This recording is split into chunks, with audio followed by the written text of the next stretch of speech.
Virat Kohli dressing room के एक कोने में चुपचाप बैठे थे।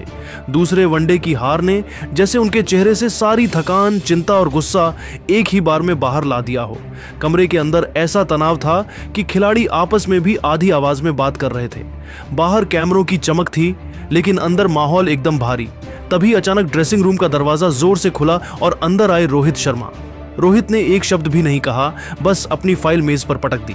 उस फाइल में थी तीसरे वनडे की नई प्लेइंग 11। और जैसे ही खिलाड़ियों ने उस लिस्ट की एक झलक देखी, पूरा कमरा सन्न हो गया।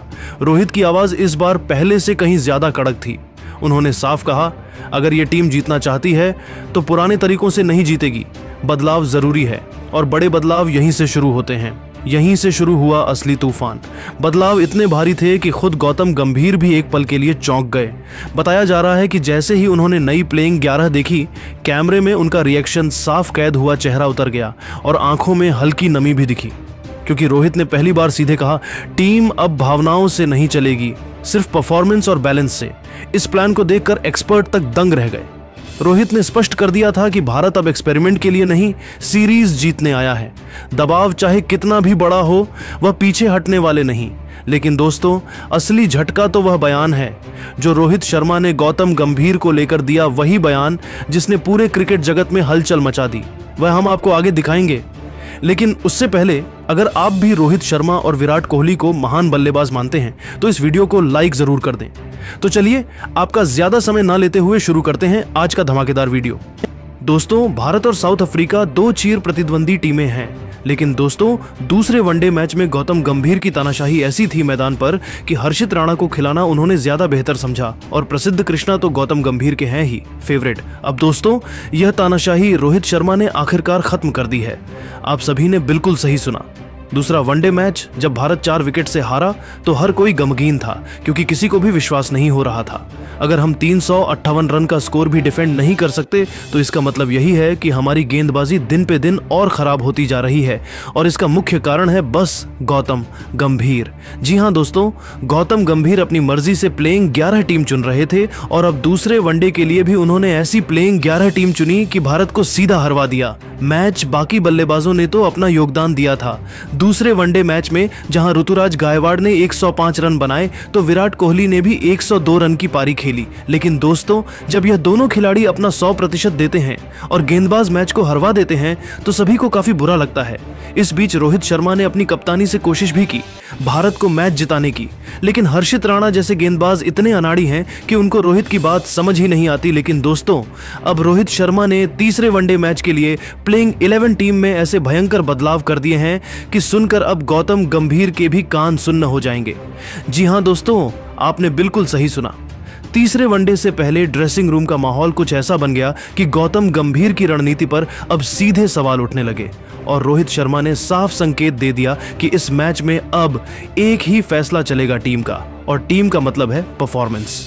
दूसरे वनडे की हार के बाद पूरी टीम एक अलग ही तनाव में थी। रोहित ने मीडिया से नहीं बल्कि टीम के अंदर चुप्पी तोड़ते हुए कहा कि हम मैच हारे, गलती हमारी है, लेकिन यह भी सच है कि कुछ फैसले मजबूरी में लिए गए थे। यह बात साफ इशारा कर रही थी कि हर्षित राणा और प्रसिद्ध कृष्णा को खिलाने के फैसले को लेकर अंदर ही अंदर असहमति थी। रोहित ने पहली बार खुलकर कहा कि मैनेजमेंट हर्षित को टीम में शामिल करने के पक्ष में नहीं था, लेकिन लगातार दबाव के कारण यह बदलाव करना पड़ा। वहीं प्रसिद्ध कृष्णा की खराब फॉर्म पर भी रोहित ने स्पष्ट कहा, ऐसे मैचों में प्रयोग की जगह नहीं होती, जो हुआ अब दोबारा नहीं होने देंगे। यही वह पल था जहां से असली बदलाव शुरू हुए। रोहित शर्मा ने बताया कि तीसरे वनडे की नई प्लेइंग 11 उनके और विराट कोहली की संयुक्त रणनीति से तैयार की गई है, जिसमें भावनाओं को किनारे रखते हुए सिर्फ प्रदर्शन और फिटनेस को तवज्जो दी गई है। और इसी के साथ बड़ा धमाका हुआ मोहम्मद शमी, जसप्रीत बुमराह और संजू सैमसन की टीम में जोरदार वापसी। रोहित ने साफ घोषणा की कि अर्शदीप सिंह टीम में रहेंगे और नई गेंद भी वही संभालेंगे, लेकिन उनके साथ अब बुमराह और शमी की अनुभवी जोड़ी भी मैदान में होगी। यह तिकड़ी भारत की गेंदबाजी को एक अलग ही स्तर पर ले जाएगी। कुलदीप यादव स्पिन विभाग में अकेले उतरेंगे, जबकि नीतीश रेड्डी को बतौर ऑलराउंडर बड़ा मौका दिया जाएगा। मिडिल ऑर्डर में भी एक बड़ा बदलाव किया गया, जिसमें ऋषभ पंत के साथ साथ संजू सैमसन को भी प्लेइंग 11 में शामिल किया गया है। पंत की आग और संजू की स्थिरता मिलकर भारत को मिडिल ओवरों में दमदार पकड़ देंगी। विराट कोहली हमेशा की तरह नंबर 3 पर टीम की रीढ़ बनेंगे, नंबर 4 पर पंत, नंबर 5 पर केएल राहुल और नंबर 6 पर संजू सैमसन उतरेंगे। ऋतुराज गायकवाड़ को भी इस बार मौका दिया गया है ताकि बल्लेबाजी का फ्लो पूरे मैच में बना रहे। इसके बाद जडेजा और वॉशिंगटन सुंदर बल्लेबाजी और गेंदबाजी दोनों में टीम को गहराई देंगे। और फिर रोहित ने सबसे बड़ा ऐलान किया, ओपनिंग मैं और यशस्वी जायसवाल करेंगे। इस घोषणा ने पूरे ड्रेसिंग रूम में जोश भर दिया, क्योंकि यह वही जोड़ी है जिसने कई बार भारत को तेज और डराने वाली शुरुआत दी है। अंत में रोहित ने खिलाड़ियों की लिस्ट दिखाते हुए कहा कि यह टीम संतुलित भी है, फिट भी है और सबसे ज्यादा जीतने के इरादे से चुनी गई है। बदलाव किसी को हटाने के लिए नहीं, बल्कि भारत को मजबूत बनाने के लिए किए गए हैं। रोहित के शब्दों में आत्मविश्वास साफ गूंज रहा था। इस टीम को देखकर साफ है, अब दक्षिण अफ्रीका भारत को चुनौती नहीं दे पाएगा। दोस्तों, ये नई प्लेइंग 11 देखकर लग रहा है कि भारत निर्णायक मुकाबले में अपनी सबसे ताकतवर सेना लेकर उतर रहा है। ये सिर्फ रणनीति नहीं, ये संदेश है, टीम इंडिया जीतने आई है, प्रयोग करने नहीं। बाकी दोस्तों, अब आप सभी क्या मानते हैं कि इस प्लेइंग 11 टीम में और बदलाव होने चाहिए क्या? जसप्रीत बुमराह, वैभव सूर्यवंशी जैसे खिलाड़ियों को शामिल करना चाहिए या फिर नहीं? कमेंट करके जरूर बताइएगा।